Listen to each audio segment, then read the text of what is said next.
કાંઈ ન કરવું તેના કરતાં તો કરીને હારીએ તો ચિંતા નહીં. નમસ્તે મિત્રો, મજામાં ને? જય શ્રી કૃષ્ણ.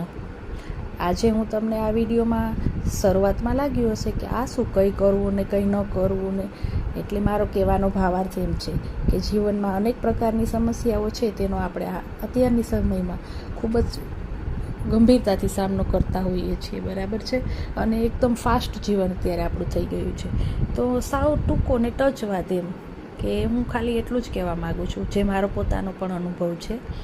દર શનિવારે માત્ર પહેલાં કરીને પછી મને કહેજો, 15 દિવસ પછી કોમેન્ટ કરજો, બરાબર. મારે અત્યારે કોમેન્ટે નથી જોતી, સબસ્ક્રિપ્શન પણ નથી જોતા, પણ એકવાર કરી અને મને ખરેખર જણાવજો. નિયમથી સંકલ્પ લ્યો કે દર શનિવારે પીપળાને પાણી ચડાવીશ અને તેની 11 પ્રદક્ષિણા ફરીશ. ફાયદો ન થાય તો મને કહેજો, ઇટ્સ ચેલેન્જ. શ્રી કૃષ્ણ ગોવિંદ હરે મુરારી, હે નાથ નારાયણ વાસુદેવા. ઈશ્વર તમારા દરેક કષ્ટો દૂર કરે એવી પ્રાર્થના.